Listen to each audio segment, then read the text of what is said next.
Bienvenue dans cette nouvelle vidéo donc dédiée à un message de votre âme que vous allez pouvoir recevoir. Je ne pense pas honnêtement que ça vous surprenne, je pense plutôt que ça va être comme une grosse piqûre de rappel pour la plupart. Voilà.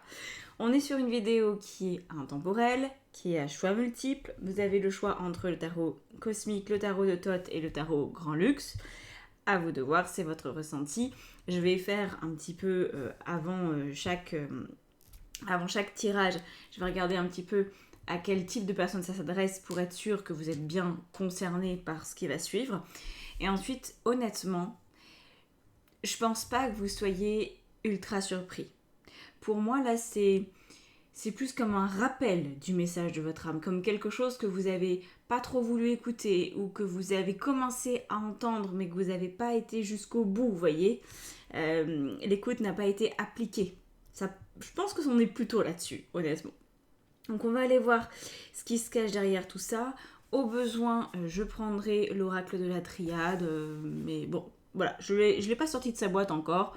On verra. Si vous voulez, après vous, plus de détails, plus de personnalisation, vous savez que je fais des guidances dans lesquelles j'allie le Human Design, l'astro, le référentiel de naissance, enfin bref. Voilà, c'est des guidances qui sont ultra complètes. Il y a aussi du coaching si justement vous êtes face à une action à faire et que vous n'y arrivez pas, que vous ne savez pas forcément comment vous y prendre.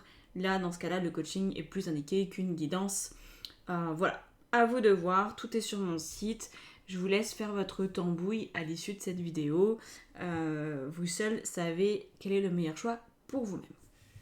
Donc, maintenant que j'ai dit tout ça, on va commencer par le choix 1, donc le tarot cosmique et pas comique. Pour les autres, ça se passe en minuterie, hein, vous aurez accès à votre choix, donc allez-y directement. Alors, on y va, on va regarder. Alors, je vais prendre un autre tarot avant hein, pour vérifier la personne que vous êtes, pour être sûr que ce message, il est pour vous. Alors, hop.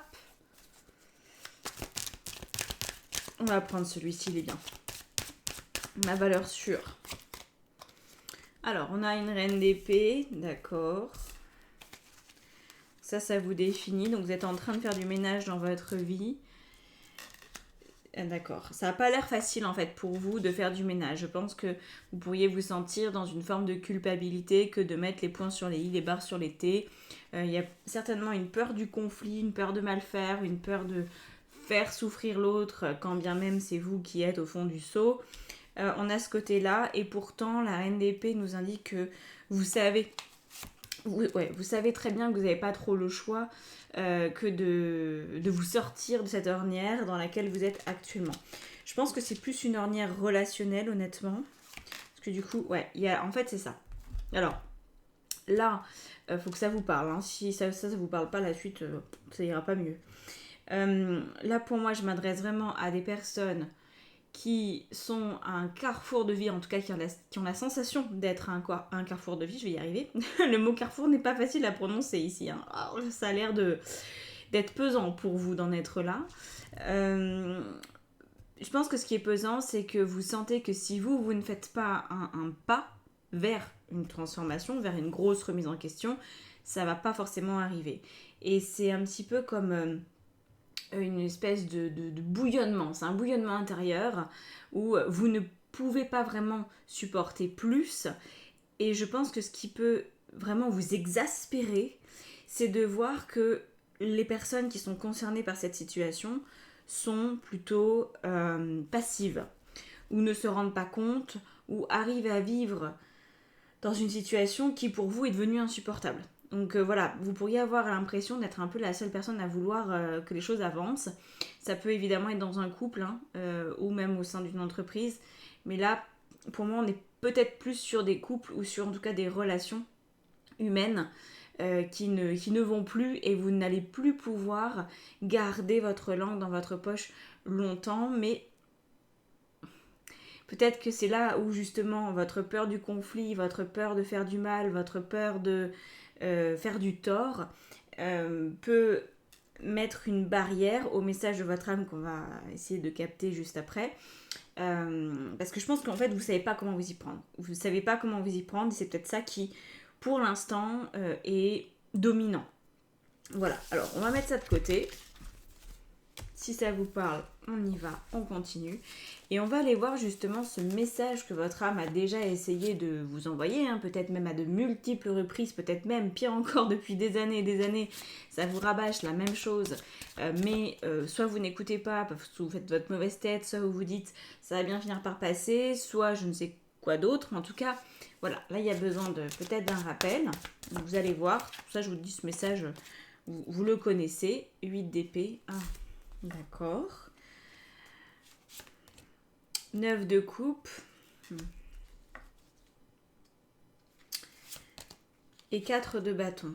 D'accord. En fait, le message que votre âme vous a déjà transmis à plusieurs reprises, c'est que vous ne pouvez pas faire de votre situation une situation digeste. Je vais prendre un exemple. C'est un petit peu comme si là vous vous baladiez en forêt et vous voulez ramasser des champignons. Hein. Vous voulez ramasser des cèpes, des girolles, des coulmelles, des trucs qui sont comestibles parce que ça vous ferait super plaisir. Avec le 9 de coupe, on est dans l'ambiance de faire quelque chose qui va être plaisant, qui va être agréable, constructif, etc.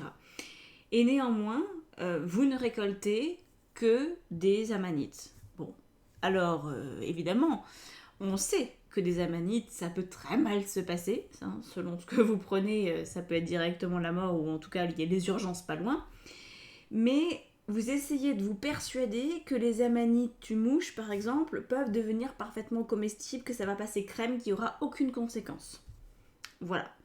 Donc c'est d'essayer de faire d'une situation qui est de base empoisonnée quelque chose de sain. Et ça, c'est le message que votre âme cherche à vous dire. Mais en gros, c'est arrête de croire que tu vas pouvoir transformer le plomb en or. Voilà, on a tous une capacité à alchimiser certaines choses, mais pas forcément au niveau relationnel, vous voyez, pas forcément au niveau physique non plus. Si vous faites 1m60, vous continuerez de faire 1m60 et en même temps, plus vous allez vieillir, plus vous allez vous rapetisser. Vous ne pourrez jamais faire 1m80.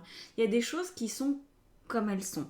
Par contre, on peut l'alchimiser intérieurement, on peut se sentir plus grande que ce qu'on est ou plus petit que ce qu'on est. Ça oui, mais changer la réalité juste en essayant de se convaincre que ça va le faire, ben non. Donc là, on voit qu'avec le 8 d'épée, vous êtes dans un espèce de cercle qui n'a pas de fin. Hein. Le 8 d'épée, c'est vraiment la torture psychologique. On cherche des solutions là où en fait, il n'en existe pas. Donc vous pourriez essayer de sauver une relation qui n'est pas sauvable parce qu'en fait, elle n'est pas bonne, donc ça sert à rien de la sauver. Vous pourriez essayer de faire rentrer des ronds dans des carrés et de vous dire, alors oui, les ronds dans les carrés, ça va rentrer. Hein. Si vous prenez un très grand carré, un petit rond, le rond, il va passer. Mais il ne sera pas à sa place, ça ne sera pas très esthétique. Bon, vous voyez le principe. Et en fait, là, avec le 4 de bâton, on voit aussi que vous essayez de garder les choses stables, vous essayez de faire bonne figure. Vous essayez peut-être, alors est-ce que c'est vis-à-vis de votre entourage, que vous voulez pas trop leur expliquer ce que vous vivez, c'est possible. Hein, voilà, ça peut être votre image publique qui pourrait prendre un peu de plomb dans l'aile si jamais les gens savaient vraiment ce que vous étiez en train de vivre. Il peut y avoir ça. Mais c'est aussi l'idée de garder un peu le contrôle sur ce qui se passe. Se dire, bon, ça va pas, mais ça va aller mieux, mais je vais trouver une solution, mais nanani, mais nanana. Et là, pour moi, pour certains, dans le pire du pire, ça fait bien 4-5 ans minimum que vous avez ce genre d'informations, ce genre de message de votre âme. Pour d'autres, c'est peut-être beaucoup plus récent. Mais en fait, c'est pas quelque chose qui s'en va. Il n'y a pas un moment où vous sentez que oui, ça va vraiment le faire. Vous voyez ? Parce qu'il y a des choses qui ne peuvent pas changer. Voilà. Alors, peut-être que vous vous en voulez d'avoir choisi une relation de couple, par exemple, dans laquelle, dès le départ, ça n'allait pas, mais vous vous êtes embringué là-dedans, et ça fait 10 ans, 20 ans, enfin, j'espère pas autant, mais bon, c'est possible quand même, que vous êtes dedans en espérant que ça change, puis en fait, plus le temps passe, pire c'est. Ou alors, peut-être que c'était très très bien au début, et que vous n'acceptez tout simplement pas que vos chemins divergent aujourd'hui, et que vous essayez encore sous prétexte d'avoir vécu quelque chose de fort à un moment donné à deux, vous essayez de continuer finalement cette aventure alors que vous avez peut-être trop changé l'un et l'autre. Et donc finalement, c'est même pas que ça sert à rien, c'est juste que la vie fait que il y a des choses qu'on peut pas maintenir. Voilà. Ou alors on peut, comme je vous disais, vous pouvez avoir le rond dans le carré, ça passe, mais c'est pas optimum. Et là, apparemment, là où ça pose problème, c'est que vous risqueriez de vous contenter de ça, en fait, de quelque chose qui n'est pas optimum. Alors, on va essayer de comprendre justement qu'est-ce qui vous bloque dans l'écoute de ce message. Parce que là, je pense que vous l'avez eu un paquet de fois. Mais qu'est-ce qui fait que vous n'en tenez pas compte? Ou qu'est-ce qui fait que vous retardez l'inéluctable? On va voir. Alors, qu'est-ce qui se passe chez vous, en vous, pour que vous n'écoutiez pas à ce point-là? On a le 5 de coupe, d'accord. Bon, ouais, ça nous parle d'un truc assez banal, j'ai envie de dire, assez classique malheureusement. La force, ouais.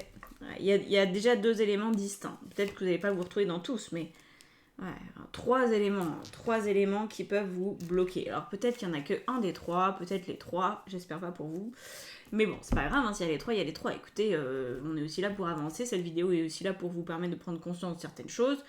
Donc une fois qu'on aura dit ça, on verra après la dernière étape, hein, ça sera qu'est-ce qu'il faut faire maintenant pour de vrai, vous voyez. Mais déjà là, ça devrait peut-être éclairer un petit peu votre conscience. Donc la première problématique, le premier blocage que vous pourriez ressentir, il est lié, donc avec le 5 de coupe, au fait que vous ne vous donnez pas franchement de valeur, quoi. Voilà. Même si vous êtes un rond, bah, vous êtes peut-être encore en couple avec un carré. Voilà, parce que vous dites finalement, de toute façon, c'est pas si mal, c'est peut-être mieux que d'être seul ou peut-être je mérite pas mieux en fait. Hein. Le 5 de coupe, c'est lié à ça, au manque affectif, à la piètre valeur qu'on se donne, au côté je suis un peu triste, oui, j'ai pas vraiment ce que je veux, mais ça se trouve, je serais carrément désespérée s'il y avait plus cette personne dans ma vie. Donc, à choisir entre la peste et le choléra, vous voyez, il y a un peu ce côté-là. Euh, parce que je pense que dans le fond, alors, peut-être certaines personnes ne s'imaginent pas qu'il y a mieux ailleurs, parce que peut-être que vous ne connaissez pas mieux, ça arrive, il y a des personnes qui évoluent dans des environnements où les relations, par exemple, de couple ou d'amitié, elles sont pas belles du tout, quoi. Hein. Même dans votre entourage familial et tout, où vous vous dites, bah, moi j'ai pas d'exemple, hein. Ça m'arrive hein, de vous avoir en guidance, en coaching, et vous me dites, bah, moi j'aimerais bien y croire, sauf qu'en fait je connais personne. Et c'est vrai que ça aide pas. Ou alors vous connaissez des gens qui vivent, qui ont une vie qui vous paraît agréable, mais sauf qu'elle n'est pas accessible pour vous. Vous allez vous dire, ah oui, mais moi j'ai pas ce qu'il faut, ou c'est trop tard, ou bref, une excuse un petit peu débile, mais une excuse quand même qui suffit à bloquer le message et finalement à ne pas vous affranchir de cette relation qui n'aboutira pas. Mais bon, voilà, vous pouvez continuer comme ça pendant longtemps. Hein. Donc là, première chose, le 5 de coupe en général, c'est une énergie qui prend sa forme dans l'enfance, quand on a été malmené, gamin, quand on n'a pas été aimé tel qu'on aurait voulu l'être, ou que on n'était jamais entendu en fait. Vous voyez, ça peut être quelque chose d'assez régulier, de ne pas être vu, de ne pas être entendu. Le 5 de coupe peut à ce moment-là se déployer. Mais encore une fois, attention, hein, ne vous définissez pas selon vos traumas ou vos blessures, parce que sinon vous n'allez jamais pouvoir changer. Ok, vous avez vécu ça, mais une fois qu'on en a conscience, on peut aussi se dire, il y a une autre manière de vivre. J'ai pas à vivre selon ma blessure. C'est comme les blessures d'âme classiques. Là, ça pourrait nous faire penser à l'abandon et au rejet, par exemple. Le seul antidote à la blessure de l'abandon, c'est l'autonomie. C'est de se dire je me prends en main, c'est de se dire je suis célibataire coûte que coûte, je m'interdis d'être en couple, je m'interdis de dépendre de quelqu'un, je vais créer mon indépendance financière, je vais créer mon indépendance émotionnelle. C'est ça, hein, en fait, le seul antidote, c'est ça. Alors bien sûr, on peut faire des thérapies, on peut faire ci, on peut faire ça, mais tant qu'on ne met pas en place de l'indépendance pour de vrai dans sa vie, la blessure continue d'avoir la main.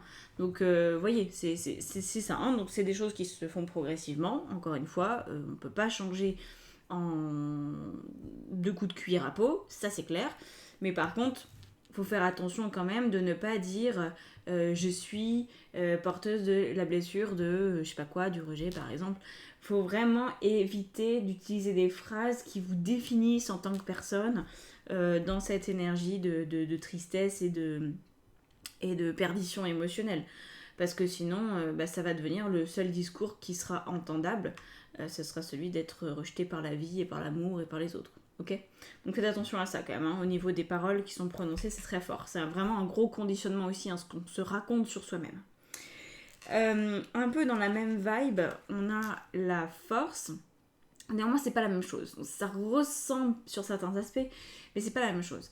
La force, c'est de se dire j'aurais pas le courage. J'aurais pas le courage de faire face, par exemple, si admettons vous quittez la personne avec qui vous êtes en couple depuis 20 ans, j'aurais pas le courage de faire face à mon entourage, à mes parents, à mes collègues, aux enfants peut-être, si vous avez eu des enfants ensemble.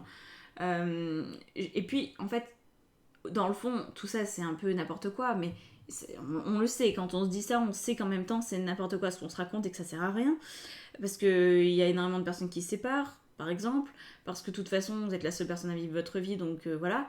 Et dans le fond, ce que ça cache, c'est que vous allez vous juger vous-même, et que vous n'avez pas envie de vous juger.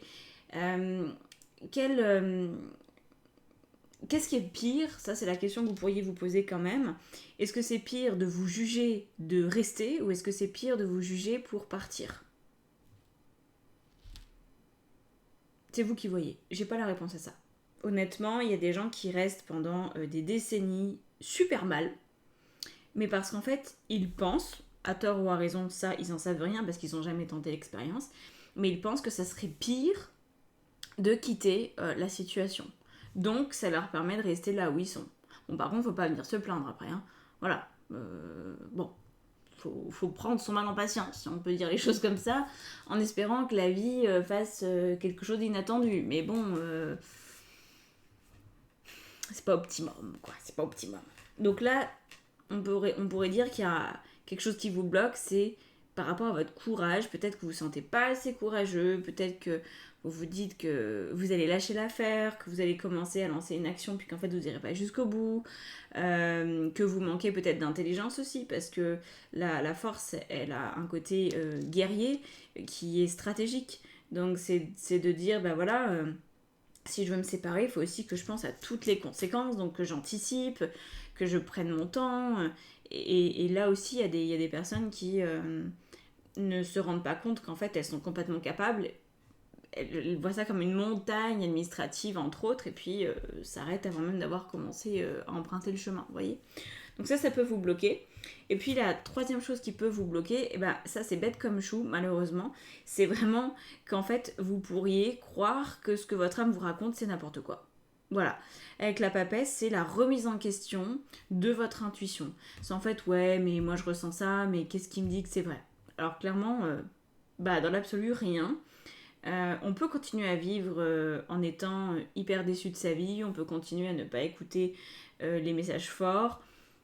Il y a toujours des conséquences, vous les connaissez, on les connaît tous, on sait qu'à un moment donné, notre corps il finit par lâcher. La forme la plus banale, c'est un burn-out, il y a des formes bien pires.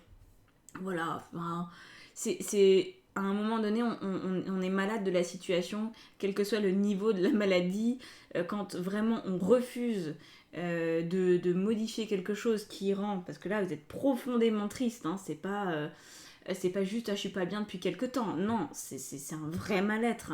Donc le mal-être, quand on le laisse prendre trop de place, on se doute bien que ça peut pas être sans conséquence. On peut pas continuer à vivre sa vie, on peut au début, au bout de quelques années, ça devient extrêmement difficile de faire genre il se passe rien, quoi. Voilà, on s'éteint progressivement, tout simplement. Donc là, voilà, ça c'est le blocage le plus compliqué, parce que effectivement, si vous faites jamais confiance, enfin, il s'agit même pas de vous, il s'agit de votre intuition, même si ça fait partie de vous, mais si vous remettez toujours en doute cette voix à l'intérieur de vous, ces ressentis à l'intérieur de vous qui passent par votre corps, qui essayent de vous exprimer à quel point vous êtes mal à l'aise, à quel point il faudrait changer, et que vous vous dites non mais c'est peut-être moi qui me raconte des bêtises, des salades, oui, là c'est un énorme blocage. Donc si vous êtes là-dedans, moi je trouve que c'est le pire blocage en fait. Parce que là, vous remettez pas forcément en question votre intuition. Vous vous dites, ouais, je sais que là ça craint, là ça commence à sentir le cramer. Donc il faudrait peut-être que je me mette en route, mais je sais pas si je mérite mieux, mais je sais pas si j'ai le courage. Honnêtement, quand on en est que là, ça peut se rectifier assez vite. Quand on doute à fond de ce qu'on perçoit depuis longtemps, là c'est un autre sujet. C'est plus long, c'est plus long. Enfin, ça peut être plus long, c'est pas une norme absolue non plus, mais ça peut être plus long. Alors, qu'est-ce qu'on a donc pour avancer, pour se dire, ok, qu'est-ce qu'on fait pour se réaligner maintenant qu'on a compris qu'il y avait quelques écueils sur le chemin, qu'est-ce qu'on fait pour quand même suivre le message initial, parce que ça c'est quelque chose, vous le savez, vous le savez pas, j'en sais rien, je vous le dis quand même, quand on n'écoute pas son âme pendant trop longtemps, il y a un moment où la vie a dit, bah tu sais quoi, laisse tomber quoi, voilà.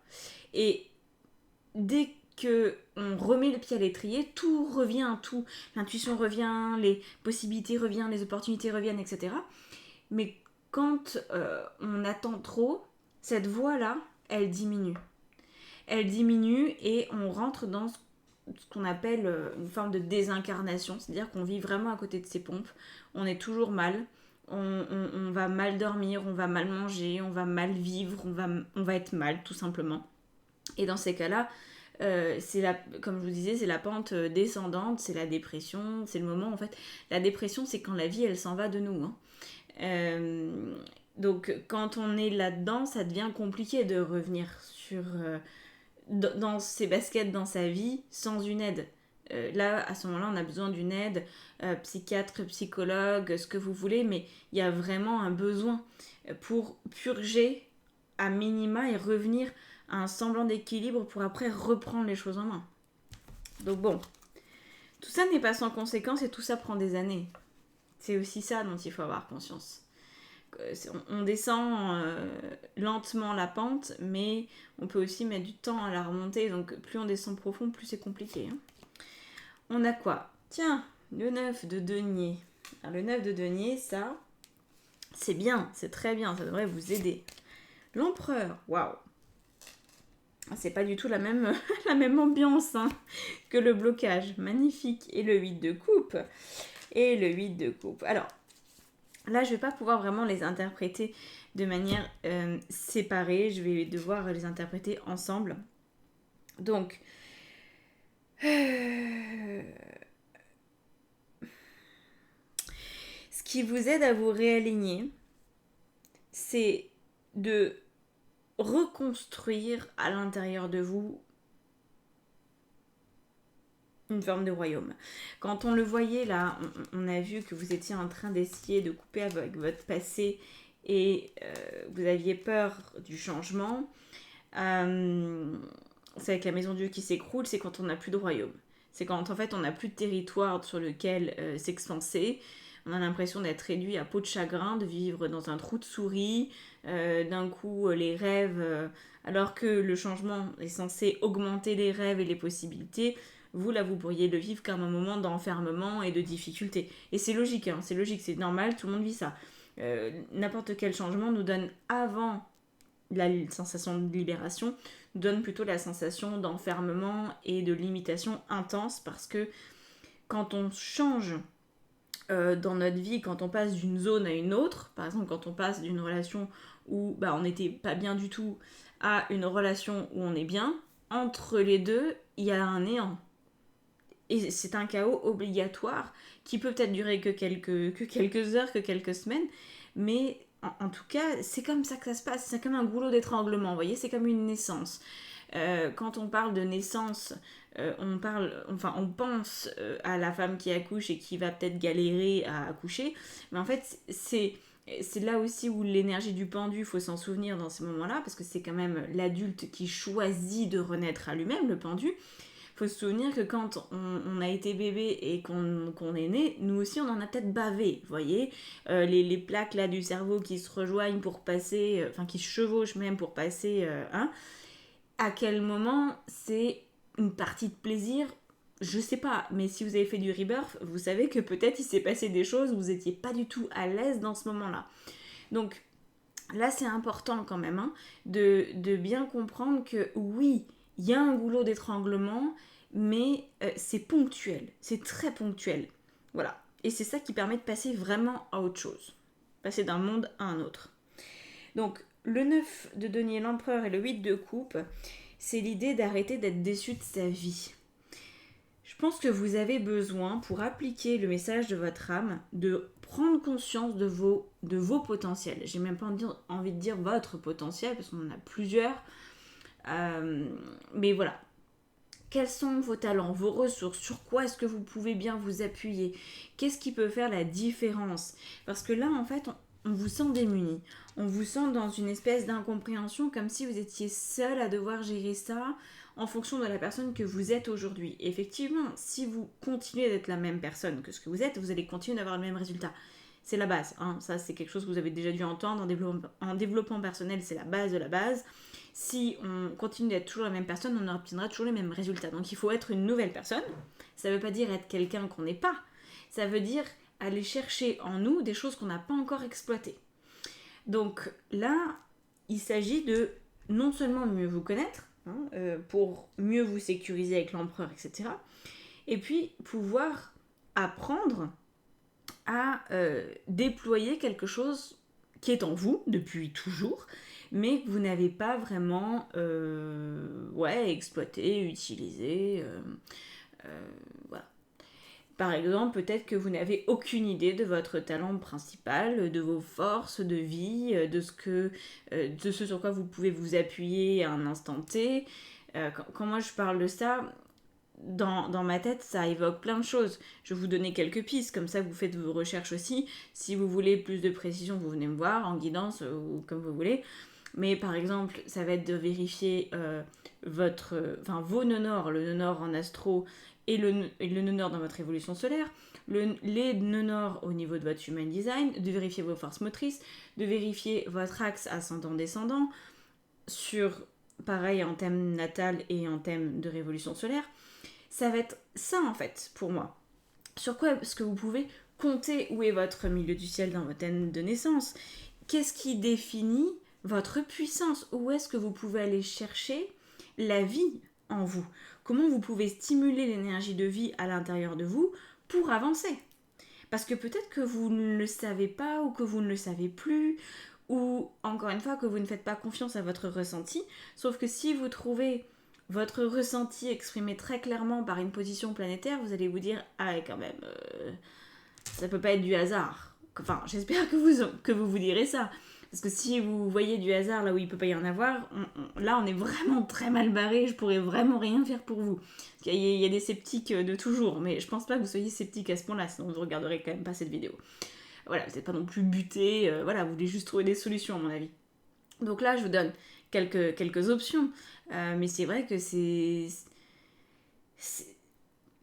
Quand on est dans cet état-là, on répond en général à l'inverse des nœuds nord, on est dans nos nœuds sud, on est dans notre fond du ciel, on est dans finalement nos habitudes, notre facilité.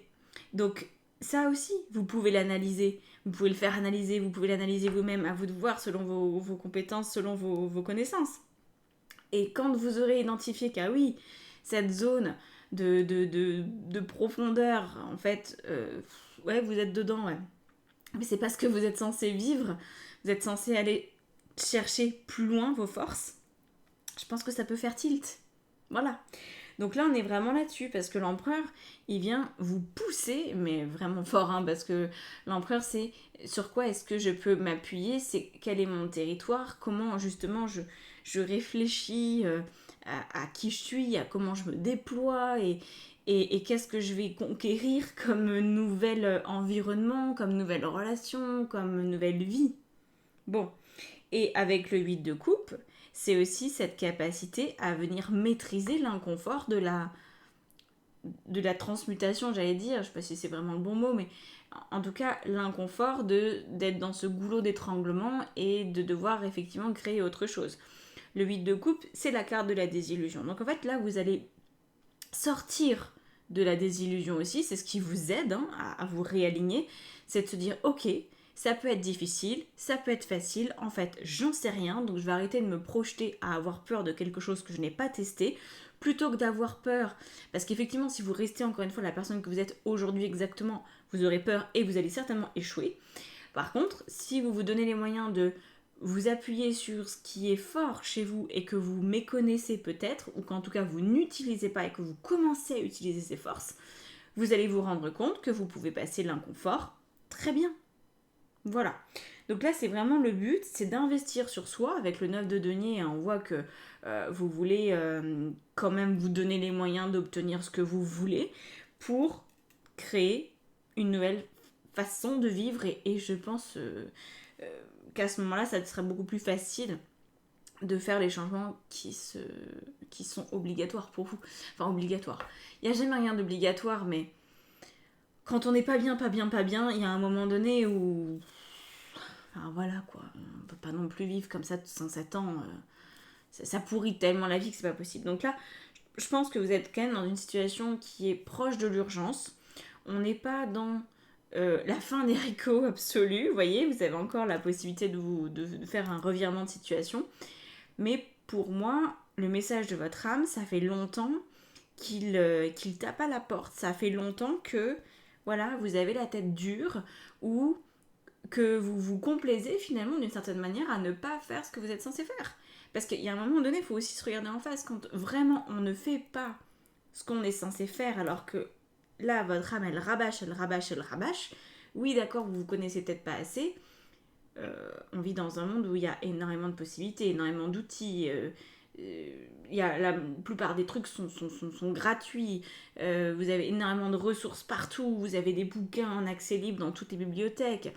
Si vous voulez vous former en astro, vous pouvez le faire en autodidacte. À aucun moment vous êtes obligé de faire de cette remise en mouvement quelque chose de compliqué. Tout est accessible aujourd'hui. Enfin, je ne sais pas d'où vous m'écoutez, mais la plupart des gens m'écoutent de France, de Canada, de Suisse, de Belgique. Dans tous ces pays-là, on a accès à énormément de choses. Donc, par contre, il faut y aller, oui, il faut aller chercher les infos, on est bien d'accord.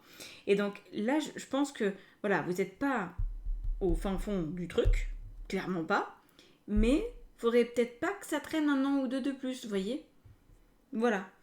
Parce qu'après ce travail-là, il peut plus du tout être fait en autonomie. C'est juste ça le problème en fait. C'est que quand on attend trop, comme je vous disais tout à l'heure, après on a vraiment besoin d'une aide qui va d'abord être psychologique. Parfois, on est trop fragile, on est devenu trop fragile pour se débrouiller seul parce qu'on a complètement perdu qui on était de vue. On est un peu largué et donc à ce moment-là, seul c'est honnêtement pas... Ouais, non, c'est pas possible. Je pense que c'est pas possible. Voilà, quand on a été trop loin. Mais là, pour vous, c'est pas le cas. Vous n'avez pas encore été trop loin, mais vous êtes sur un fil qui est très tendu. Vous voyez. Puis au milieu du fil, il y a une petite pointe en métal, et puis vous voyez, le fil il passe comme ça, et ça va finir par casser. Mais ça, je sais que vous le savez. Parce que là, quand on a ce genre d'intuition, de toute façon, on sait très bien à quelle sauce on va être mangé. Il n'y a pas non plus... c'est pas la découverte du siècle. Voilà. Bon. Et ben, je vous laisse là-dessus. Courage. C'est la seule chose que vous pouvez faire. Avoir du courage. Et vous mettre en mouvement sans attendre. Voilà.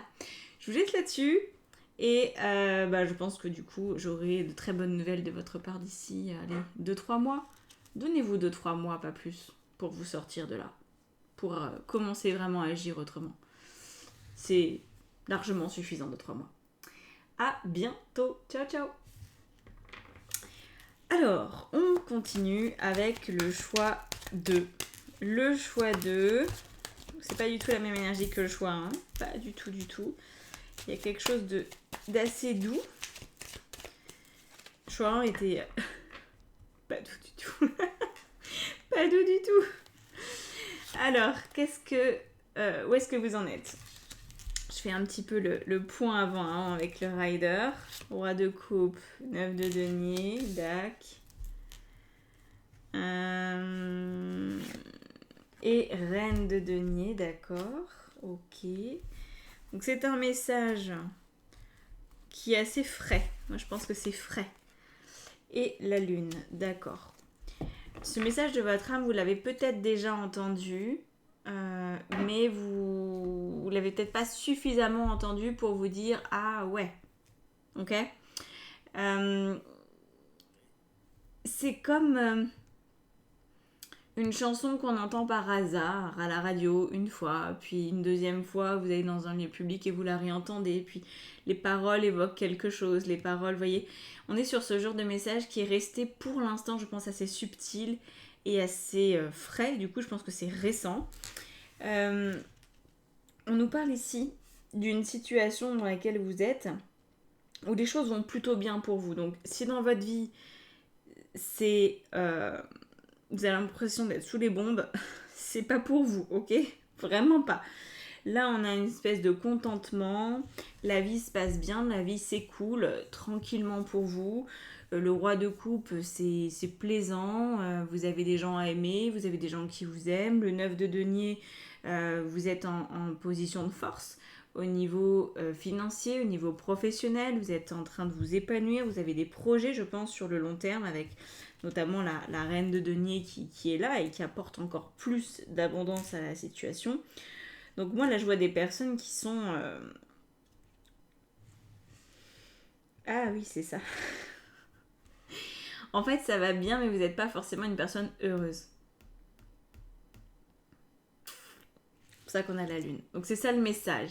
C'est de se rendre compte, non pas forcément de la chance que vous avez parce que... Bon, moi j'ai un problème avec le mot la chance ça existe, on la provoque, hein, voilà. Bon, bref. Il y a certains moments où on peut se considérer comme chanceux, mais en général, ça fait souvent suite à beaucoup d'efforts, beaucoup de courage. Bon. Mais là, vous voyez, c'est un petit peu comme si ça allait bien, mais que vous n'arriviez pas à vous réjouir de ce que, justement, vous vivez. Alors, il n'y a pas forcément l'ambiance de se dire, vous savez, il y a des personnes qui ont tendance à se dire... pour l'instant tout va bien mais rien ne me dit que demain ça va pas s'effondrer ou qui vivent avec une forme de menace permanente. Je pense pas que ce soit votre cas. Mais pour autant, j'ai pas l'impression que vous preniez vraiment le temps et la mesure de ressentir ce que vous vivez. Je pense que vous êtes encore dans le survol et c'est pour ça qu'on a la lune qui vous pousse, je pense, à mieux ressentir. Alors, on va aller vérifier de suite avec le tarot donc, que vous avez choisi, tarot Thoth. On va aller vérifier si effectivement c'est ça. Si vous avez tout simplement du mal à entendre que ça serait peut-être bien de profiter de ce que vous avez, mais je pense que ça va aller plus loin que ça. Alors,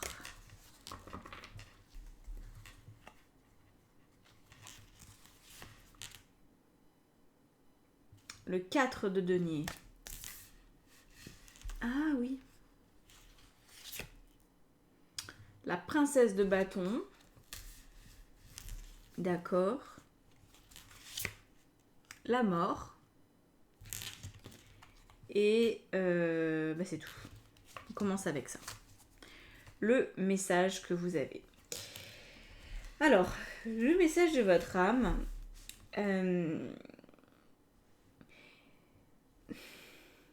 C'est qu'en fait, vous n'êtes plus dans une période de combat de votre vie. Vous êtes dans une période de récolte. Voilà. Vous avez planté vos graines, vous avez fait ce qu'il fallait, vous avez entretenu votre terrain, vous avez fait tout ce qu'il fallait. Hein, voilà. Vous avez désherbé, vous avez arrosé, vous avez replanté s'il fallait quand ça ne marchait pas, les premiers semis. Voilà, vous avez continué, vous avez continué. Et en fait, j'ai l'impression qu'il y a eu cette habitude de vraiment faire beaucoup de choses, de bien se préparer, de jamais considérer que les choses vont être acquises.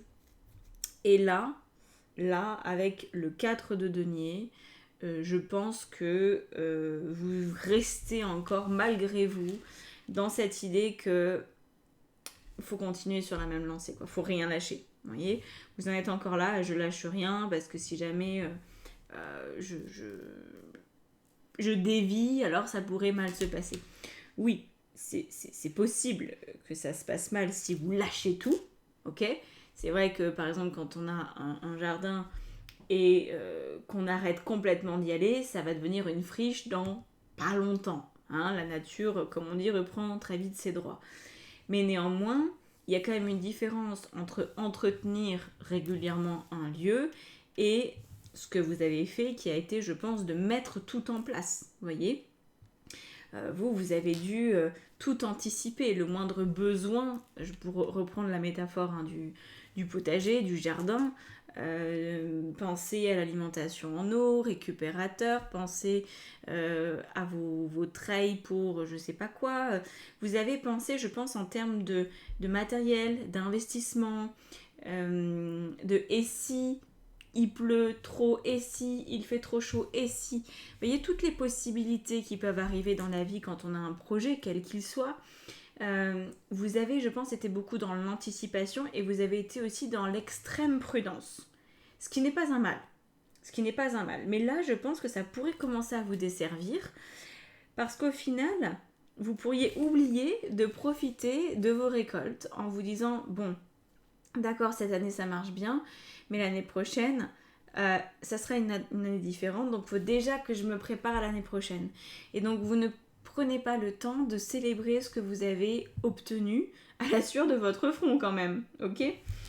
La mort, elle est là pour vous indiquer que vous vous êtes durablement transformé. Et ça, c'est vrai que c'est pas toujours facile de se rendre compte de ce point de bascule parce que ça semble pas être un point de bascule. Le moment où on a fait tellement d'efforts qu'en fait, on a changé dans notre tête. On a changé, par exemple, là, vous vous êtes stabilisé au niveau professionnel, il n'y a plus trop rien à faire à part continuer ce que vous faites. Admettons que vous avez peut-être créé une société, ça roule, vous avez une bonne équipe, vous pouvez compter sur eux. Et donc voilà, en fait, le plus gros est fait. Et maintenant, à moins que vous souhaitiez exporter à l'international ou créer une autre société ailleurs dans le monde, vous agrandir et avoir encore plus d'ambition, bon, si vous souhaitez faire ça, il faudra continuer. Mais je ne pense pas que ce soit le cas ici. Je pense que vous avez atteint votre point d'équilibre et que la vie vous dit, regarde, c'est bon, t'as fait ce qu'il fallait. Maintenant, juste t'entretiens. Mais, donc tu laisses pas tomber, parce qu'avec la reine de bâton, la princesse de bâton, il y a quand même l'élément de continuer à mettre de l'énergie dans la machine, mais pas autant d'énergie qu'avant. Vous voyez ? Et moi je pense qu'il y a un lien avec l'argent là-dedans qui est assez fort, parce que le cadre de denier nous parle de la dimension de limitation financière. Donc peut-être que vous étiez limité il y a quelques temps, quelques années, quelques mois, que là vous l'êtes beaucoup moins, mais que votre excès de prudence fait que vous pourriez devenir un petit peu avare. Par exemple, vous pourriez dire, j'ai eu une super année, on a eu des bons résultats et tout. Vous pourriez quelque part avoir votre intuition qui vous dit, mais va au resto, profites-en, claque 300 balles dans un resto gastronomique, invite la personne de ton choix et fais-toi plaisir. Bon, ça serait, en fait, ça ne ferait absolument pas de tort à vos finances, mais ça pourrait vous être un petit peu difficile à assumer. Voilà, ou faire un petit cadeau, partir en vacances, vous voyez, ça pourrait être délicat parce que vous pourriez vous dire, ah mais vraiment, est-ce que je peux faire ? Attends, il y a quelques mois, j'étais encore un peu entre deux, est-ce que vraiment je vais m'autoriser à ça ? C'est peut-être pas tout à fait... vous voyez, est-ce que c'est tout à fait raisonnable ? Bon, donc ça c'est le message de votre âme qui je pense vous invite à vous détendre parce qu'il faudrait prendre conscience que vous avez suffisamment changé et donc que vous ne pourrez pas revenir en arrière. Vous ne pourrez pas. Je pense que vous avez mis en place un mode de vie qui va continuer avec vous, qui va... vous voyez, c'est un petit peu comme quand on obtient un diplôme universitaire, on ne peut pas l'enlever, à moins que vous fassiez n'importe quoi avec. C'est vrai que si par exemple vous êtes médecin et que vous faites n'importe quoi en tant que médecin, on va vous enlever votre diplôme de médecin au bout d'un moment. Bon, voilà, d'accord. Il y a toujours des exceptions. Mais la plupart du temps, c'est pas comme ça que ça se passe, vous voyez. Et pourtant, vous pourriez encore faire des cauchemars de vos partiels et d'avoir l'impression que vous l'avez pas, alors que maintenant vous avez un super job dans la branche qui vous plaît, etc. Ok ? Alors, qu'est-ce qu'on a qui vous empêche d'écouter justement ce message ? Le 7 de bâton, Ouais. Vous continuez de vous battre en fait. Hein. Vous continuez. Vous n'avez pas switché d'énergie. Le cavalier de bâton, décidément, ça en fait des bâtons. Ouais, vous êtes encore à fond. Et le diable, d'accord. Vous êtes devenu, je pense, un petit peu esclave de votre passion pour le travail ou pour vos études ou pour votre réussite financière et professionnelle. Ça, je pense que oui. Et donc, vous n'arrivez pas trop à vous poser. Vous n'y arrivez pas. Donc ça vient bloquer effectivement l'intuition qui va vous dire mais profite en fait. Qu'est-ce que t'attends là voilà, détends-toi, ça va aller, tu peux compter sur d'autres personnes, t'es pas obligé de tout faire, t'es pas obligé de te lever à pas d'heure, t'es pas obligé de te coucher à pas d'heure. Vous voyez, c'est ça. Là, on est sur un comportement, alors je prends le pire du pire, vous savez, j'aime bien les voir les extrêmes un petit peu. C'est des gens qui vont être workaholic. Je travaille trop et je me persuade que je ne travaille pas beaucoup. Alors qu'en fait, vous travaillez 4 fois plus que quelqu'un de lambda. D'accord ? Vous savez peut-être mon positionnement sur la question. Si vous vous êtes lancé à votre compte ou que vous commencez un nouveau travail, moi je considère que c'est normal de mettre les bouchées doubles, voire triples au début. Comme ça, après, on est tranquille. Mais il faut savoir s'arrêter, en fait, il faut savoir lever le pied. C'est vrai que quand on lance un projet d'entrepreneuriat, par exemple, je me souviens au début, je bossais pas jour et nuit, mais je bossais beaucoup. Parce que je voulais mettre en place beaucoup de choses. Et voilà. Mais une fois que ça a été fait, ça a été que de l'entretien, que des mises à jour ponctuelles, que des petits trucs, mais pas une refonte massive à chaque fois du travail, vous voyez.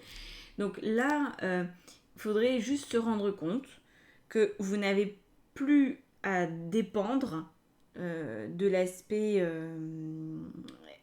travail, effort, tout ça, et que vous pouvez commencer à vivre avec un peu plus de sérénité, un peu plus de tranquillité, pourquoi pas faire une grasse mat un jour, vous voyez, c'est ce genre de choses, et accepter aussi le confort. Parce que là, on est dans cette notion où le confort, c'est peut-être un peu surfait encore pour vous. Ouais. Là, vous pourrez gagner vraiment très très bien votre vie, mais vous dire ouais, mais j'attends encore 1 an avant de me faire plaisir parce que je sais pas encore combien les impôts vont me demander et tout. Évidemment, il ne s'agit pas de faire n'importe quoi, de dépenser 20 000 euros dans un voyage. C'est peut-être effectivement trop. Enfin, oui, il y a peut-être une limite quand même à pas dépasser. Mais quand je vous dis d'aller dans un resto et de dépenser 300 euros, c'est pas la même chose. Vous voyez, ça va vous faire très plaisir. C'est peut-être quelque chose que vous n'avez jamais fait ou très peu, que vous n'êtes jamais vraiment autorisé. Mais là, vous pouvez vous l'autoriser. C'est cette différence entre le confort que vous pouvez vous donner et l'extrême luxe qui n'est absolument pas dans vos capacités. Et j'ai l'impression que vous confondez les deux et que par peur de perdre ce que vous avez créé, vous continuez d'être la tête dans le guidon. Et donc ça bloque le message de votre âme. Alors, qu'est-ce qui peut vous permettre de vous réaligner avec ce message ? Parce que honnêtement, tout va bien les gars, hein. On est d'accord, tout va bien dans votre vie. Donc pourquoi ne pas en profiter ? J'avoue, je comprends pas trop. La reine de denier. On continue avec les sous-sous. On continue, il y a des sous-sous. Et c'est bien d'être économe. Mais bon, regardez ça, la carte du 6 de coupe, qui en plus, c'est pas par hasard, parce que Alistair, il a renommé ces cartes-là, et là, il a appelé du coup la carte du plaisir. Est-ce que vous faites plaisir ? Est-ce que vous faites plaisir ? C'est ça le truc. Le plaisir, le confort, je pense que c'est des gros mots pour vous. C'est peut-être pas des insultes, mais je pense que c'est quelque chose que vous avez longtemps maintenu loin de vous. C'était pas dans votre jargon, c'était pas dans votre façon d'être, ni dans votre façon de faire. Et là, on a la princesse de coupe. Super. Super. Donc, ce qui vous permet de vous réaligner, ben voilà, regardez ce qu'on a en dos de deck. Le 7 de denier, qui est la carte de la faillite. Voilà. Vous n'allez pas faire faillite, en fait. Votre vie ne va pas s'arrêter. Et je vous dirais même plus, envisagez que vous pourriez faire faillite. Parce que peut-être que votre mental en a besoin. Ok. Là, vous êtes peut-être dans une dynamique qui est très profitable. vous voyez que ça va que vers le mieux. Bon, un jour, il se pourrait qu'il y ait une loi qui passe, qu'il y ait un imprévu, un truc, un événement mondial qui fait que vous vous retrouvez en faillite. Vous vous retrouvez à mettre la clé sous la porte. Et alors ? Est-ce que ça changera quelque chose d'avoir bossé tout le temps, ou est-ce que ça changera quelque chose d'avoir profité quand vous avez pu de votre patrimoine ? La réponse, elle est toute trouvée. En plus, quand on a réussi à créer quelque chose qui fonctionnait, même en cas de faillite, on peut y revenir. Parce qu'on a déjà plein de mécanismes, en fait. On va beaucoup plus vite que quelqu'un qui ne l'a jamais fait. Donc là, il s'agit de se détendre. Vous avez acquis des compétences qu'on ne va pas pouvoir vous enlever. Donc, vous voyez, ça va en fait. Ça va. Profitez de la vie que vous avez.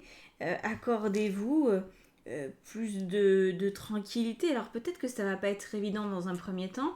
Par exemple, vous pourriez vous dire, alors ok, bon, je vais aller prendre une résa dans un bon resto. Je vais faire un ciné avant. Et puis, je sais pas, je vais m'offrir un spa. Faites la totale, ok ? Ça, vous pourriez. Vous allez prendre votre téléphone, vous allez appeler, vous êtes organisé, vous saurez faire, pas de souci. Par contre, peut-être qu'au moment d'être dans le cinéma, vous allez vous dire « Qu'est-ce que je fous là ?» J'avais des mails pro auxquels je devais répondre, et puis « Ah, il y a machin qui m'a parlé de ce truc. » C'est possible que vous soyez comme ça. Parce qu'au début, quand on n'a pas de connexion au plaisir, on ne profite pas. Mais c'est pas parce que vous n'arrivez pas encore à profiter à 100% du moment qu'il faut vous empêcher de le vivre. Là, je pense que c'est un apprentissage, vous voyez. Il faut essayer de se détendre. Et d'ailleurs, il faut peut-être trouver aussi quelque chose qui vous détend. Si vous allez voir un film qui vous passionne, il y a des grandes chances que vous puissiez rentrer dans l'intrigue et finalement oublier, ne serait-ce qu'un peu, votre vie. Si vous êtes comme moi, ultra gourmand, et qu'on vous sert un plat que vous n'avez jamais mangé, et que votre seule passion pour tout le repas, c'est de regarder comment tel truc a été cuit, avec quoi, et qu'est-ce que c'était, gna gna gna, et...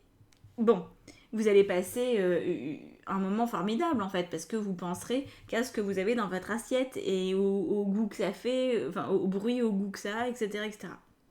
Donc, vous allez finalement utiliser vos sens pour autre chose. Si vous allez au spa, peut-être que vous avez besoin de ça, plus que de manger ou plus que de voir un film, vous avez peut-être besoin d'être tripatouillé, peut-être que vous avez des tensions qui vont se relâcher, que vous allez vous rendre compte qu'en fait vous avez une dette de sommeil énorme et vous allez vous endormir au bout de 10 minutes, la masseuse va vous dire « Eh ben vous êtes bien reposé » et vous n'aurez pas vu le temps passer et votre corps il sera mieux, ok ? Chacun a, on va dire, sa technique, moi c'est la bouffe, vous l'avez compris, mais il y a d'autres gens, ils vont avoir besoin d'autre chose. Ce qui compte, c'est de renouer avec votre plaisir à vous. Voilà, il y en a aussi, ils sont complètement frappadingues et leur plaisir, c'est de faire du sport extrême. Bon, je juge pas. Mais j'avoue que c'est pas du tout mon truc, ça. Donc, quoi qu'il en soit, c'est de trouver une activité qui vous sort la tête de votre guidon habituel et qui vous donne la sensation de vous faire plaisir, certes, mais de vous autoriser aussi quelque chose de confortable. Ok ? Donc si par exemple vous adorez les sports extrêmes, ça va être par exemple de courir, de faire votre trail avec les chaussures les plus chères que vous avez trouvées parce qu'en fait vous avez craqué dessus mais jamais vous avez osé vous les offrir, ou vous offrir un super vélo de course. Vous voyez, ça va passer par ce confort là, ce truc qui fait que ah bah dis donc, ça servait à quelque chose que je me saigne les veines au boulot parce que maintenant je peux me faire plaisir. C'est pas juste pour continuer à aller bosser. Voilà. Là, faut vous détendre, hein, ça va vous faire du bien. Bon, bah voilà, écoutez, c'était un message de l'âme beaucoup plus léger que le choix 1, ce qui fait pas de mal. Et puis, bah, honnêtement, vous n'allez pas rester bloqué là-dedans quand même. Vous n'allez pas être dépendant à votre boulot, dépendant à l'argent, dépendant à la réussite sociale. C'est bon, passe à autre chose. Vous avez réussi votre vie là, vous êtes bien. Bon, voilà. Allez, vous entretenez ce que vous avez. Il ne s'agit pas de tout bazarder, on est bien d'accord. Et puis c'est tout. Voilà, vous ne prenez pas plus la tête. Je vous laisse là-dessus, le choix 2. À bientôt. Ciao, ciao. Alors, on continue avec le choix 3. On continue et on termine avec le choix 3. Alors, on n'est pas dans la même vibe déjà. Je le sens bien. Oh, j'entends maman, maman, maman. Qu'est-ce qui se passe? Je sens qu'il y a une grosse connexion à la mer. Pas l'océan, hein, pas la mer Méditerranée non plus, hein, votre mer. Il y a un truc. Il y a un truc. Qu'est-ce que c'est que ça? Très étonnant. Bon.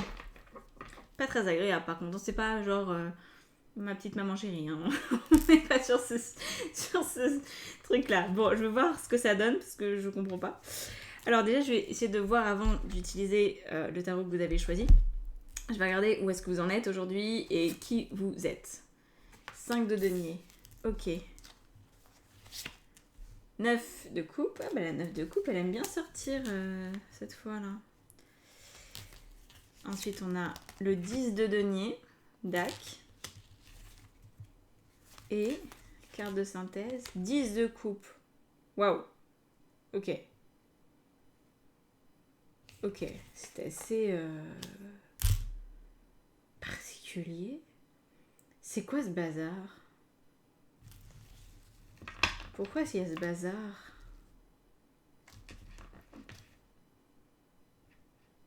Les cartes ensemble, c'est pas qu'elles font pas sens, elles font sens, on trouve toujours un sens, mais c'est très bizarre. Je vais rajouter une autre carte parce que j'ai une idée qui me vient, mais je voudrais être sûre. Oh là là, ça va être compliqué à expliquer cette affaire. Je vais essayer de faire au mieux. Hein. Honnêtement, c'est très étrange. Et quand je pense à ce que je vous ai dit au tout début, là, l'histoire de votre mère, là, je sais pas si c'est votre mère au sens réel, symbolique, bref. Il y a quelque chose qui m'amène dans des profondeurs, dans du transgénérationnel. J'ai l'impression de repartir en arrière et d'être vaseuse. Qu'est-ce que c'est que cette histoire? Alors, essayons de piger, de mettre du sens là où pour l'instant il n'y en a pas beaucoup. Donc, pour moi... ah oui, alors attendez, c'est bon, ça commence... Je commence à avoir les mots. Toujours le problème de ressentir mais de ne pas avoir les mots qui viennent dessus. Le pape, déjà, heureusement qu'il est sorti, lui, il m'aide bien. Il nous parle d'un lien de subordination que vous avez. Alors ça peut être avec quelqu'un de votre famille, ça peut être avec un supérieur hiérarchique, peu importe, mais il y a vraiment un lien de subordonné. Pas forcément dans le sens victime-bourreau, mais subordonné. Donc, où vous répondez aux attentes de quelqu'un. Voilà, ça commence comme ça. Vous vous sentez un peu verrouillé, comme si vous n'aviez pas votre propre voix, comme si vous n'aviez pas votre propre autorité sur vous-même. Quelqu'un semble vous discipliner, je ne comprends pas pourquoi je vous raconte tout ça, semble vous obliger à croire que ce que vous faites, c'est bien. Que ce que vous vivez, ça vous correspond. Que vous êtes exactement là où vous êtes censé être. Alors que vous êtes plutôt dans la posture du 5 de denier, c'est-à-dire de l'incohérence. Vous pourriez ressentir de l'incohérence dans le discours de l'autre, vous pourriez vous dire « moi je me sens mal à l'aise, je me sens à côté de la plaque », mais le lien de subordination étant tellement fort, la hiérarchie étant tellement forte, vous vous dites finalement l'autre a peut-être raison, parce que peut-être l'autre est plus âgé que vous, parce que peut-être l'autre c'est votre mère et qu'une mère c'est, pas toujours, ce qu'il y a de mieux pour son enfant, parce que vous avez été habitué à ce qu'on vous dise ce que vous aviez à faire sans remettre forcément en question, parce que vous partiez peut-être du principe que l'autre voulait votre bien, et là vous vous rendez compte qu'en fait c'est pas si simple que ça. Il y a beaucoup de poudre aux yeux, il y a un côté comme si vous étiez entretenu, entre guillemets. Hein. Moi j'ai l'impression qu'il y a une notion, quand je parle de subordination, il y a aussi un échange qui est pas très cool. Par exemple, vous pourriez être dans une maison qui est super belle, vous voyez, un super truc, mais c'est pas à vous. Et par contre, la condition pour y rester, c'est de faire quelque chose que l'autre personne qui a cette maison veut que vous fassiez pour elle. Et donc, de quoi vous plaindriez? C'est très bien. Vous êtes dans une maison qui est magnifique. Vous avez accès à un cadre de vie qui est incroyable. Donc, pourquoi est-ce que vous vous plaindriez? Et pourtant, à l'intérieur de vous, dans cette prison dorée, vous vous rendez compte que c'est pas vraiment ce que vous voulez et que ça passe pas si bien que ça la pilule en fait. Vous voyez, moi j'ai l'impression que vous avez quelqu'un qui vous brosse dans le sens du poil, qui vous dit c'est super ce que tu fais, heureusement que t'es là pour moi, nanana. Mais en fait, il y a un truc qui me donne envie de vomir derrière.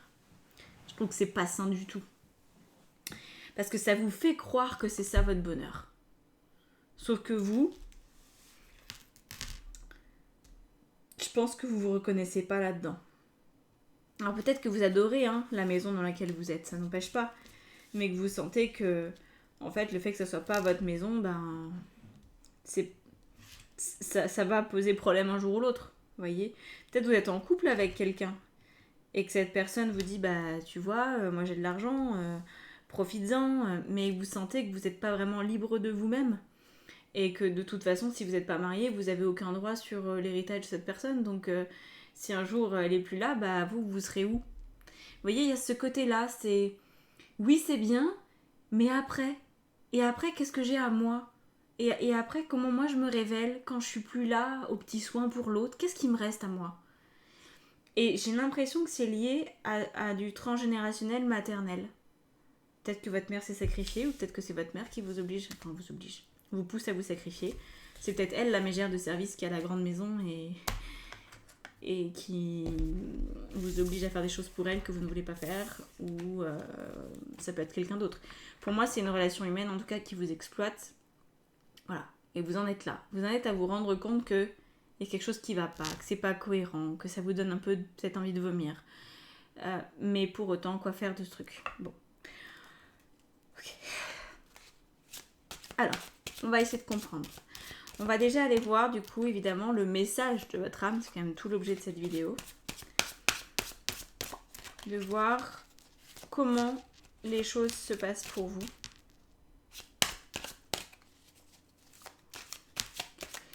Sachant que ce message, je pense que ça fait quelques mois, peut-être pas années, mais quelques mois, qu'il commence à résonner. On a quoi ? On a le cavalier de coupe. Il y a une nouvelle petite chanson, L'as de denier. Et l'as de coupe. Avant d'avoir l'as de coupe, je voulais vous dire et si l'amour n'était pas ce que j'avais toujours cru. Et là, avec l'as de coupe, j'ai encore plus envie de vous le dire. Je pense que c'est quelque chose qui vous traverse l'esprit. C'est ça parfois le message d'une âme ou de l'intuition. C'est une question qu'on se pose, qu'on s'était jamais posée avant. C'est pas forcément une réponse, un message. Ça prend plein de formes. Et quand un jour, on se pose une question qu'on ne s'est jamais posée, et que forcément, c'est pas un raisonnement mental, parce que vous savez, le mental, il se pose des questions que par rapport à ce qu'il connaît déjà. Alors bien sûr, vous pourriez vous demander quelle est la meilleure marque de lave-vaisselle. Ça oui, le mental est capable de se poser ce genre de questions, parce que c'est crève pas crête. Par contre, une question plus philosophique ou spirituelle, il va pas vous la suggérer. Si vous avez ce genre d'idée pour la première fois, c'est que c'est votre âme, votre intuition, appelez ça comme vous voulez, qui essaye de se manifester, quoi. Donc là, cavalier de coupe, ça nous parle d'une nouvelle manière d'être en relation avec la vie, dans le sens quelle est la notion de plaisir, d'amour, de respect, de bonheur. Qu'est-ce qui finalement est important, avec l'envie qui est peut-être pas encore assouvie à mon avis, de commencer un nouveau départ. Donc as de denier, il y a un élan, il y a un début d'élan, je dirais, un début d'élan pour une nouveauté matérielle, donc nouveau lieu de vie, ou professionnel, nouveau boulot.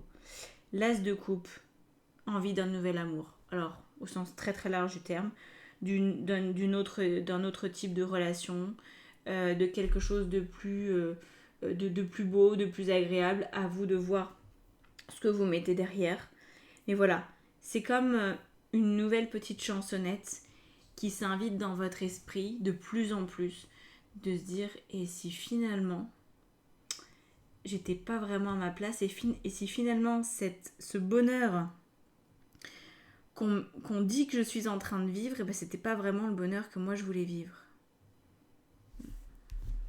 Pour moi, ça repose vraiment ici sur l'idée que vous êtes dans une prison dorée, qui n'est du coup pas indiquée pour vous. Enfin, je sais pas pour qui c'est indiqué, la prison dorée, remarquez. Qu'est-ce qui bloque? Qu'est-ce qui fait que vous n'entendez pas le message? Le 7 d'épée. En fait, ça c'est le premier blocage. Vous êtes la seule personne à avoir cette petite musique dans la tête. C'est un peu comme d'être la seule personne, par exemple, dans un pays étranger qui parle votre langue. Si par exemple vous allez, je sais pas moi, au Bangladesh, vous risquez d'être la seule personne à parler français. Sauf si vous rencontrez les Français, mais vous voyez le principe. Là, c'est comme si votre façon de réfléchir, elle n'était pas du tout répandue dans votre environnement. Donc en fait, vous pourriez souvent remettre en doute cette petite musique, parce que vous êtes la seule à l'entendre. C'est mais je suis folle ou moi j'ai compris ça. Moi j'ai compris qu'il y avait autre chose qui était possible là, que finalement j'étais en train de vivre un truc qui n'était pas vraiment cool. Mais les autres ils ont pas l'air de trop se préoccuper. Est-ce que je suis en train de déconner ou... Vous voyez?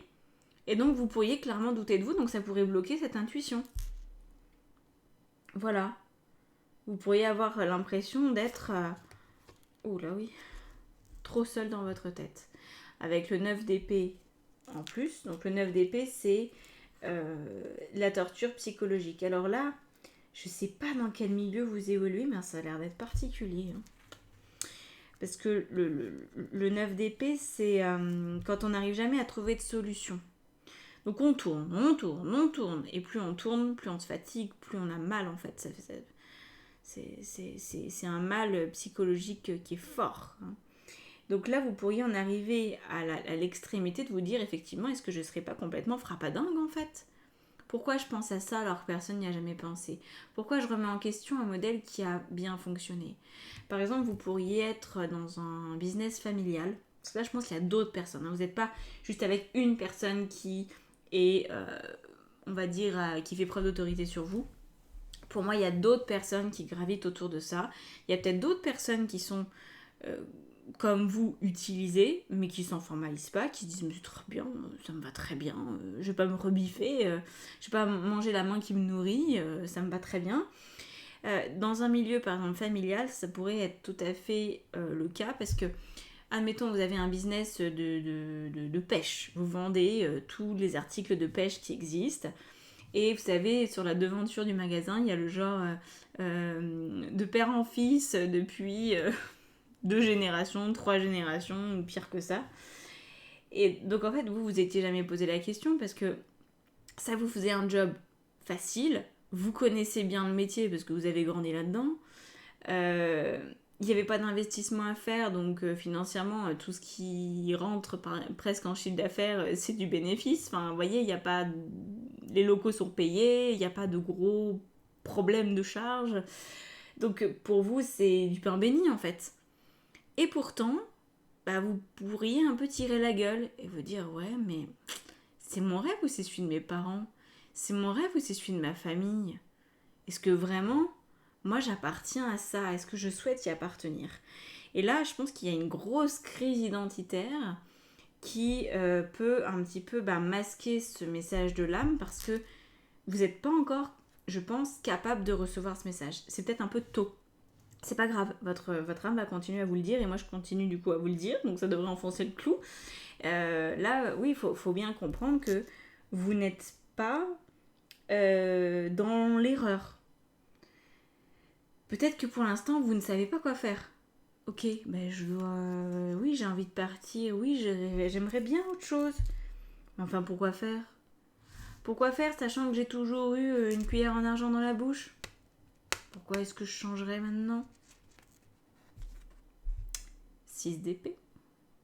On est beaucoup dans les épées. En fait, vos blocages, c'est tous la même chose. C'est trop de réflexion. Trop de réflexion, pas assez de ressenti parce que ce message, ça fait pas assez longtemps que vous l'avez, que votre âme vous le transmet pour lui donner finalement toute sa place. c'est normal. Honnêtement, c'est normal. Je pense que c'est trop frais. Le 6 d'épée, c'est effectivement le blocage de dire oui, mais si je pars pour où? L'herbe n'est pas forcément plus verte ailleurs. Peut-être que je vais complètement me planter. Rien ne me garantit de la suite des événements. C'est trop nébuleux. Voilà. Et je pense que c'est ok. Honnêtement, je pense que c'est ok d'en être là où vous en êtes. Vous êtes dans la phase où non seulement vous ne savez pas si ce que vous percevez comme message est juste, et en plus ça vous fait peur parce que vous êtes la seule personne à percevoir les choses comme ça, donc vous n'avez pas de branche auquel vous raccrochez, vous voyez. Si vous étiez déjà 2-3 collègues dans la même boîte à vous dire la même chose, vous pourriez vous entraider. Là, je crois pas que ce soit le cas. Et puis en plus, c'est quelque chose qui vous verrouille, c'est que c'est peut-être la première fois de votre vie que vous osez vous poser ce genre de questions, et donc vous savez pas quoi faire. Si depuis vos 16 ans, vous aidez dans le business familial et que du coup, vous n'avez même pas vraiment de diplôme, juste vous savez ce que vous faites, voilà, vous êtes peut-être devenu commerçant parce que les choses ont fait que. Vous avez peut-être un statut de salarié rattaché à la famille, vous savez, il y a tout plein de machins là, quand on travaille en famille, c'est très particulier. Donc vous vous dites, mais comment ça va se passer si j'aurai le contrat, est-ce que ça va... C'est pas juste démissionner. Ça va obliger peut-être la SCI à se remettre en question. Enfin, c'est toujours tout un gros beans. Enfin, ça semble être toujours un gros beans. Et puis surtout, il y a l'idée que tant que vous n'avez pas vraiment un projet à vous qui est suffisamment solide, comment vous allez aborder la question ? Comment vous allez vous sortir de ce lien? Alors on va voir justement comment vous alignez avec ce message. Le 9 de coupe. D'accord, très bien. Waouh. Waouh. Le 6, l'amoureux. Et le 6 encore, mais de coupe. D'accord, donc on a l'arcane majeur et on a beaucoup de 6 hein, chez vous. On a beaucoup de 6. Alors, ce qui peut vous aider à vous réaligner, quand on a eu l'as de coupe là au niveau des messages de l'âme, vous savez, l'as de coupe c'est un nouveau départ au niveau justement des amours, dans le sens large du terme, mais aussi dans le sens amoureux, ok, ou d'une amitié forte. Donc là, je pense que il y a quand même quelqu'un dans votre entourage qui vous veut du bien. Alors ça peut être la voisine qui a remarqué que vous étiez un peu patraque en ce moment et qui vient vous apporter un soutien. Ça peut être aussi tout simplement une vraie rencontre amoureuse. Où vous vous dites, en fait cette personne, je l'aime, elle m'aime, mais ma famille est contre la relation. Et du coup ça me fait penser que je bosse pour ma famille depuis longtemps et que je ne m'étais jamais posé la question de si j'aimais ce travail, mais que maintenant que je me la pose et que maintenant que je regarde que finalement je peux aimer des choses qui ne sont pas comme ce que ma famille valide, peut-être que ce métier en fait je l'aime pas. Vous voyez, je pense que ça peut vous aider de prendre conscience de ce que vous aimez vraiment. Donc ça peut passer par un loisir qui rentre dans votre existence et où vous n'allez pas du tout être suivi par votre entourage actuel. Ils vont vous dire mais qu'est-ce que tu fabriques, enfin, c'est n'importe quoi, c'est contre nos valeurs de famille, c'est pas bien, il faut pas faire ça. Je sais pas, par exemple, vous vous mettez à faire du théâtre et on veut pas que vous fassiez du théâtre ou de la musique ou que sais-je encore, on vient vous juger là-dessus alors que vous, ça vient enfin réveiller quelque chose que vous aviez à l'intérieur de vous-même, que vous n'êtes jamais autorisé à exprimer. Et là, vous vous rendez compte qu'en fait, les autres, ils valident pas. Et d'où ils valident pas? Vous êtes bien. Alors pourquoi ils valident pas? Donc s'ils valident pas un truc où vous êtes bien, peut-être que ça vient invalider là où vous pensiez être bien. Vous voyez le truc? Donc là, on ressent qu'il y a un retour aux sources, un retour à l'enfant que vous avez été, parce que le 6 de coupe nous parle de l'enfance. Et donc c'est peut-être aussi là que la mère, la maman, la madre, la matriarche, on est plutôt sur le principe d'une matriarche ici, c'est là qu'elle revient un petit peu sur le devant de la scène, est-ce que quand vous étiez gamin, gamine, vous avez dit à votre mère, maman, un jour je serai, je sais pas, cuisinier, et que elle vous a dit, c'est hors de question, tu reprendras l'entreprise familiale, un point c'est tout. Bon, du coup, la cuisine, on vous a coupé l'herbe sous le pied avant même d'avoir pu commencer, ok? Il y a cet élément-là du 6 de coupe qui est un retour à l'enfance, un retour à vos premiers amours, à vos premières envies, à vos premières lubies, à vos premiers désirs, en fait à vos désirs à vous. Quand vous étiez petit, alors peut-être vous allez me dire, ouais, mais je m'en souviens pas, c'est pas grave, c'est pas besoin de vous en souvenir, vous inquiétez pas, ça reviendra peut-être, ça reviendra pas, c'est pas grave. Par contre, ayez la curiosité d'explorer d'autres choses. Quand on se souvient pas, on va explorer. Peut-être que vous avez gardé vos cahiers de dessin de quand vous étiez justement minot. Prenez ces cahiers, peut-être que dedans il y a quelque chose. C'est assez fréquent. Moi j'ai eu plusieurs clients comme ça où j'ai fait, alors c'était même pas dans le sens de faire une régression, mais de dire regardez vos cahiers, peut-être que dedans vous avez dessiné des trucs, que vous avez noté des choses qui sont importantes. Et en fait il y en a qui ont retrouvé, parce que quand on est enfant on fait beaucoup de choses spontanément, qui ont retrouvé des espèces de tableaux de visualisation en fait où ils avaient mis quand je serai grand, je serai par exemple chauffeur poids lourd, et puis en grandissant, ah bah non, tu vas pas être chauffeur poids lourd parce que quand même, c'est pas un métier ça, c'est un sous-métier, tu peux pas faire ça. Et en fait aujourd'hui, si ça leur fait plaisir d'être chauffeur poids lourd, ils peuvent devenir chauffeur poids lourd, vous voyez. Ils sont peut-être devenus avocats parce qu'il fallait faire plaisir à la famille, mais voilà. Et parfois de retomber sur des petites notes ou des dessins, des choses qui finalement vont pouvoir vous reconnecter à votre énergie d'enfance, ça peut beaucoup aider. Moi je vous conseille de le faire, d'aller creuser un petit peu dans vos cartons, dans vos archives. Peut-être que c'est justement le moment de remettre les pieds dans la maison familiale aussi. Ok. Je sais que pour certains c'est loin d'être une évidence, mais voilà, il y a un truc à creuser à ce niveau-là.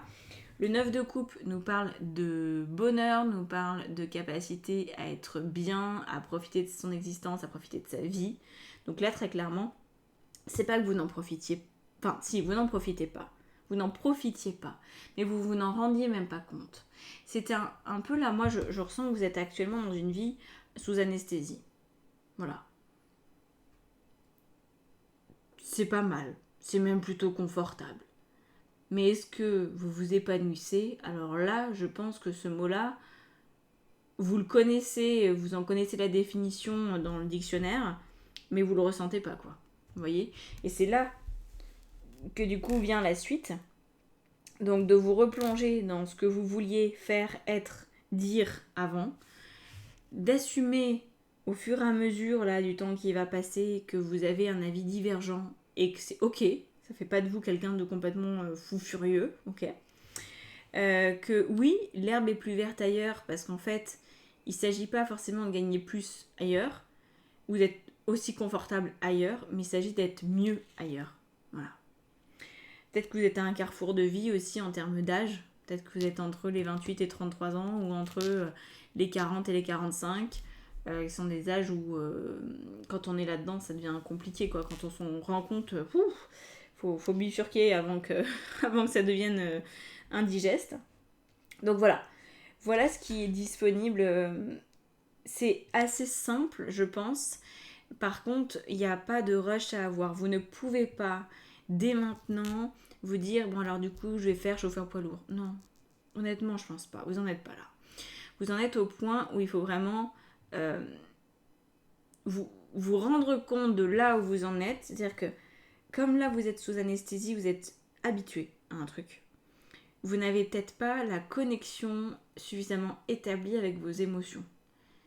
C'est un peu passé sous silence. Donc il faut d'abord se reconnecter à votre monde émotionnel. Donc il y a plein de techniques pour faire ça. Cherchez, vous trouverez. Ensuite, il faudra apprendre tranquillement à vous faire confiance et à assumer d'être potentiellement, c'est pas sûr, mais potentiellement le mouton noir de la famille. Voilà. Peut-être que les autres, au final, vont vous suivre, vous savez. Juste que quand, pendant 30 ans, 40, 50 ans, on a donné une version de soi-même aux autres, c'est pas que les autres veulent pas qu'on change, c'est juste qu'ils se disent, mais c'est pas toi. Ben oui, Si on n'a jamais montré notre vrai visage, même pas à soi-même, forcément les autres ils réagissent comme ça, ils se disent mais tu te racontes n'importe quoi, t'es en train de vriller, on te connaît, nous, on t'a vu depuis toujours. Oui, ils vous ont vu depuis toujours dans un conditionnement, donc ils ne vous ont jamais vu tel que vous étiez. Donc faut pas en vouloir non plus aux autres. Par rapport à ça, ça va pas être une bonne chose. Par contre, si les autres perçoivent que à l'issue de votre modification, de votre transformation de vie, vous avez la banane, vous avez des projets, vous mettez en place des choses, vous avez plus peur de certains trucs dont vous aviez peur avant, vous êtes plus vivant, tout simplement, plus vivante, ils vont forcément se dire ok bon bah peut-être que finalement on te connaissait pas si bien que ça, mais peut-être parce que toi non plus tu te connaissais pas si bien que ça. Ok. Je pense que là-dessus faut se détendre, vous n'avez pas besoin de couper les ponts avec qui que ce soit, juste de récupérer vos propres ponts. Là pour l'instant quand je parlais de liens de subordination, je pense que vous êtes dans le monde de quelqu'un d'autre. C'est une personne qui vous a accueilli, qui vous a tout donné, mais qui a peut-être aussi projeté sur vous que vous étiez comme elle est. Donc par exemple, votre mère s'est dit, bah ma fille, elle sera comme moi. Mon fils, il va faire le même métier. Voilà. Parce que c'était peut-être la seule manière de vous aimer. Mais ça va changer. Ça va changer. Ça, c'est clair que... Enfin, ça va changer. Si vous voulez que ça change et si vous faites ce qu'il faut. Vous savez, hein, c'est toujours la même histoire. Mais en tout cas, je pense que le message de votre âme va s'intensifier avec le temps et que vous allez tranquillement mais sûrement trouver votre nouvelle voie avec beaucoup plus d'intensité de vie et sortir de cette espèce de coma dans lequel vous êtes qui n'est pas du tout... qui n'est pas votre réalité en fait. Vous n'êtes pas censé vivre comme ça. Voilà. Donc là, je pense qu'il y a vraiment une très grosse étape de déconditionnement et de connaissance de soi. Donc si ça vous intéresse que je vous analyse votre Human Design, dans ce cas précis, ça peut vraiment faire la différence. Parce que peut-être que vous avez toujours agi en fonction du Human Design de quelqu'un d'autre. Ça, c'est très fréquent. Je le vois un peu trop. Des parents, bon, ils font ce qu'ils peuvent, hein, mais bon, quand même. On voit bien que les enfants sont pas du tout pareils, mais ils ont voulu qu'ils soient pareils. Donc voilà, ils ont essayé de faire des clones, et puis ça marche pas en fait, ça marche pas. Ok ? Donc là, retrouvez votre centrage à vous, allez voir sur mon site l'offre du Human Design. C'est plus fourni qu'un thème astrologique en fait, hein, et c'est plus concret. Donc voilà. Regardez ce en quoi ça consiste. Mais c'est le meilleur outil à mon sens qui existe aujourd'hui. Même si j'adore l'astro, j'adore le référentiel de naissance, j'adore la numérologie karmique. Mais le Human Design c'est autre chose. Voilà, c'est plus fort. Et pour se connaître c'est parfait. Est-ce que j'ai autre chose à vous dire ? Non, je pense pas. Je pense pas. Vous allez vers un horizon qui est beaucoup plus lumineux.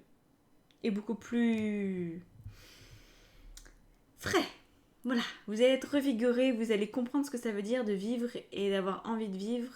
Et vous allez faire, je pense, des rencontres qui vont être palpitantes. Voilà. Voilà pour vous. Bon, j'espère que ça vous aura parlé. N'hésitez pas à m'indiquer en commentaire ce qu'il en est. Je vous laisse là-dessus. Je vous dis, prenez soin de vous, allez vers la vie, elle vous attend. À bientôt. Ciao, ciao.